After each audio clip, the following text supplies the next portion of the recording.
Shalom jemaat Tuhan, mari kita saat ini sama-sama menyiapkan hati kita untuk renungan di dalam program Intim dengan Allah.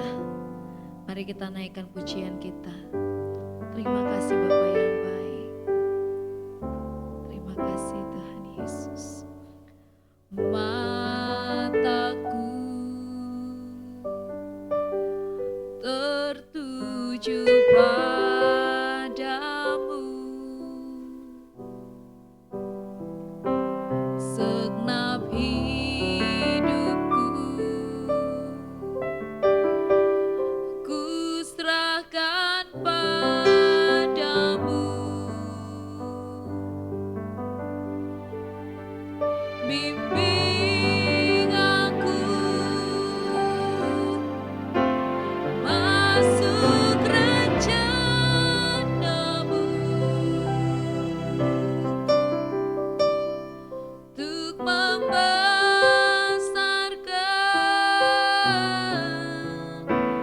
kerajaan-Mu.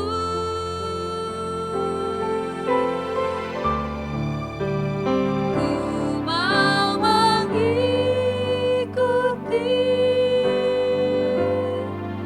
kehendak-Mu ya Bapa. Ku mau selalu menyenangkan hati-Mu.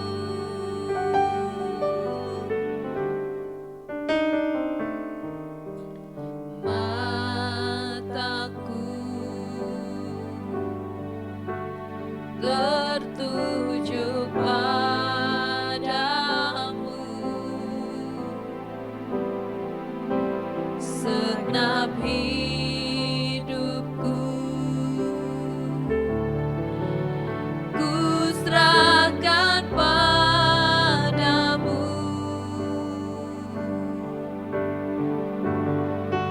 Bimbing aku masuk rencana-Mu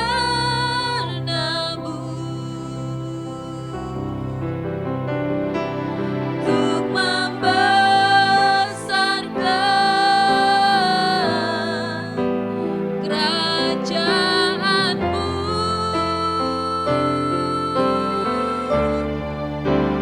Ku mau mengikuti kehendak-Mu ya Bapa. Ku mau selalu menyenangkan hati-Mu. Ku mau mengikuti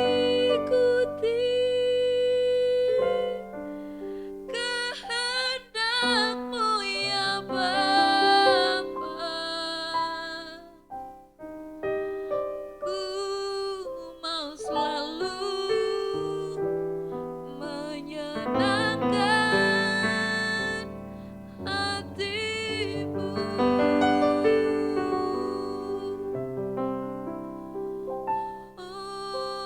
Oh Yesus, mau aku untuk selalu menyenangkan-Mu Tuhan. Ku mau mengikuti kehendak-Mu. Ku mau ikut tuntunan-Mu, Yesus.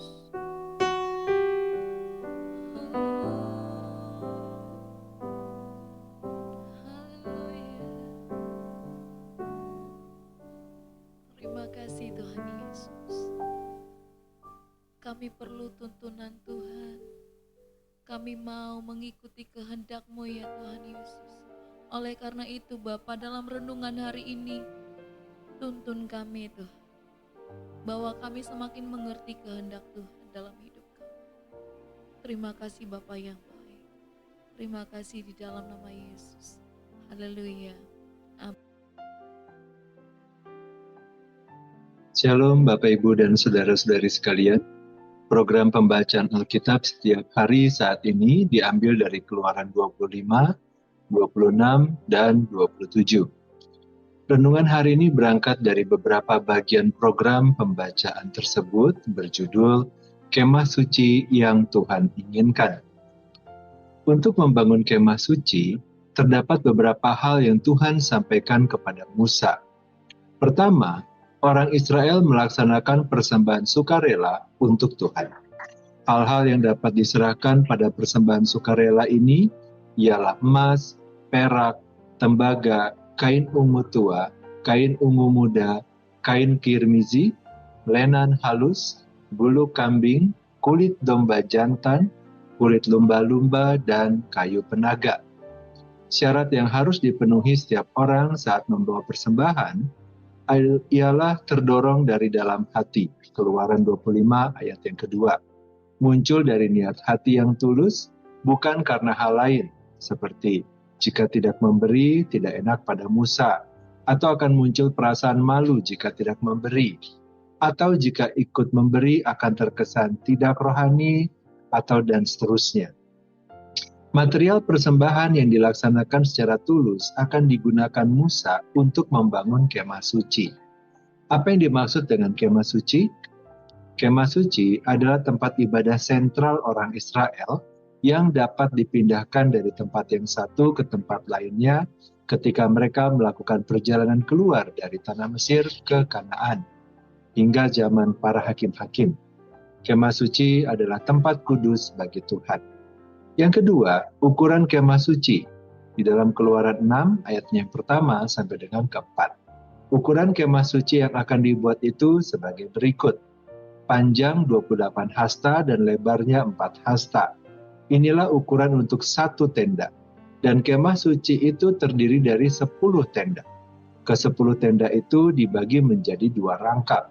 Satu rangkap terdiri dari 5 tenda. Ukuran kemah suci ini bukanlah dari Musa atau Harun dan atau dari tua-tua kaum Israel, tetapi berasal dari Tuhan sendiri. Tuhan mengetahui luas tempat Dia bersemayam, dan Tuhan mengetahui luas yang tepat sesuai dengan konteks umatnya yang sedang melakukan perjalanan jauh antar negara.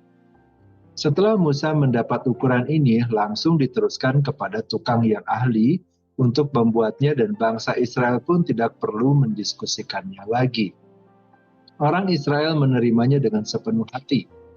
Kaum Israel meyakini ukuran yang tepat berasal dari Tuhan, dan mereka mengerjakannya. Yang ketiga, atap kemah suci dibuat 2 lapis. Lapis pertama dari kulit domba jantan yang dicat dengan warna merah, dan atap dari kulit lumba-lumba. Keluaran 26 ayat 14. Atap lapisan pertama terbuat dari kulit hewan yang hidup di darat. Atap lapisan kedua terbuat dari kulit binatang yang hidup di laut. Allah yang akan berdiam pada kemah suci tersebut adalah Allah penguasa langit, bumi, dan lautan. Allah pencipta alam semesta dan penguasa jagat raya. Dialah yang mengendalikan langit, bumi, lautan, dan segala isinya. Dengan memperhatikan semua material yang digunakan untuk membangun kemah suci, kaum Israel akan menyadari bahwa Allah adalah pencipta dan pemilik segala sesuatu yang terdapat pada alam ini. Tentu saja mengetahui secara tepat hal-hal yang akan digunakan untuk membangun kemah sucinya. Yang keempat, dinding kemah suci terbuat dari papan penaga. Papan penaga itu harus berdiri tegak. Tinggi dindingnya 10 hasta dan lebarnya 1,5 hasta tiap-tiap papan. 1 hasta sama dengan 45 cm untuk saat ini. Setiap 1 lembar dinding papan diletakkan di atas 2 alas yang terbuat dari perak. Keluaran 26 ayat 17 sampai dengan 19. Setiap sudut dinding kemah suci hendaknya memiliki 2 pasak lengkap dengan alas peraknya. Ayat 24. Setelah itu, Musa harus membuat kayu lintang dari ujung yang satu ke ujung yang lain. Kayu lintang tersebut harus terbuat dari kayu penaga. Setiap kayu harus dilapisi emas.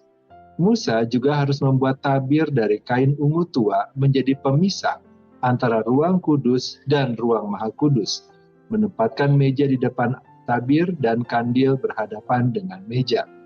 Kemah suci harus dibuat sesuai dengan standar yang telah ditetapkan oleh Tuhan. Hal apa yang perlu dipelajari dari perenungan ini? Yang pertama, sejatinya orang-orang Kristen sepanjang zaman dan di berbagai tempat adalah gambaran kaum Israel yang melakukan perjalanan dari tanah Mesir ke tanah yang dijanjikan Tuhan kepada Abraham. Kaum Israel harus menjalani padang gurun dengan segala konsekuensinya. Banyak hal yang merintangi perjalanan mereka. Situasi yang tidak menentu, tanah terjal, panas, dan hempasan badai padang gurun yang menyulitkan perjalanan.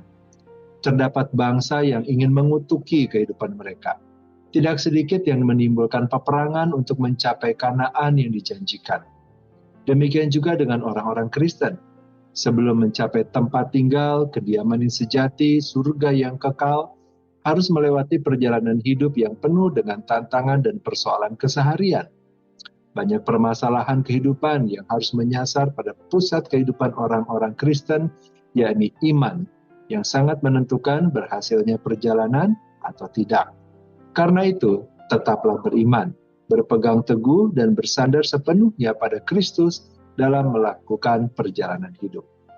Yang kedua, Allah ingin hadir di tengah umatnya. Allah ingin diam di tengah-tengah umatnya yang sedang melakukan perjalanan. Allah ingin menyertai mereka di tengah persoalan hidup yang sering muncul. Allah ingin memberikan kekuatan bagi mereka. Allah ingin memenuhi kebutuhan mereka selama perjalanan itu. Sampai pada titik mana perjalanan hidup mereka, Allah hadir di sana. Allah menjamin keselamatan mereka. Kehadirannya dan penyertaannya adalah jaminan keselamatan kita. Sesungguhnya setiap orang tidak perlu meragukan apapun karena Allah menyertai perjalanan kehidupan. Untuk itu Allah membutuhkan tempat kehadirannya, yakni kemah suci. Ia sendiri yang menetapkan materialnya, ukurannya, dan posisinya. Kapan harus berangkat dan tiba di lokasi mana harus seturut kehendaknya. Sedetail itu ia mengatur segalanya sebagai perwujudan kasih-Nya kepada setiap orang. Hal ini bukanlah mempersulit perjalanan kehidupan, tetapi karena Allah mengetahui sampai di mana keterbatasan setiap orang, umat, dan bangsa yang dikasihinya. Yang ketiga, kehadiran dan penyertaannya adalah jaminan keselamatan. Immanuel adalah surga bagi orang-orang percaya. Musa meninggal di tengah perjalanan, tetapi penyertaan Tuhan adalah surga bagi hamba-Nya. Karena itu, marilah kita merelakan diri untuk disertai dan dipimpin oleh Tuhan, maka kita akan selamat. Pada akhirnya, marilah kita mencari perkenan Tuhan dalam menjalani kehidupan ini. Karena di sanalah terdapat jaminan keselamatan bagi setiap orang. Puji Tuhan. Mari kita berdoa. Bapa yang baik, kami bersyukur untuk firman Tuhan yang telah kami dengar pada hari ini. Kami bersyukur bahwa di dalam perjalanan kehidupan kami yang kami jalani di dalam Tuhan, kami tidak pernah sendiri. Tuhan selalu ada untuk memimpin dan menyertai kami. Berkatilah kami ya Tuhan, dan berikanlah kami hikmat serta kekuatan untuk kami boleh dapat menjalani hidup kami seturut dengan kehendak-Mu. Di dalam nama Tuhan Yesus kami berdoa. Amin. Demikianlah saat intim dengan Tuhan. Sampai bertemu di dalam kesempatan berikutnya. Tuhan Yesus memberkati.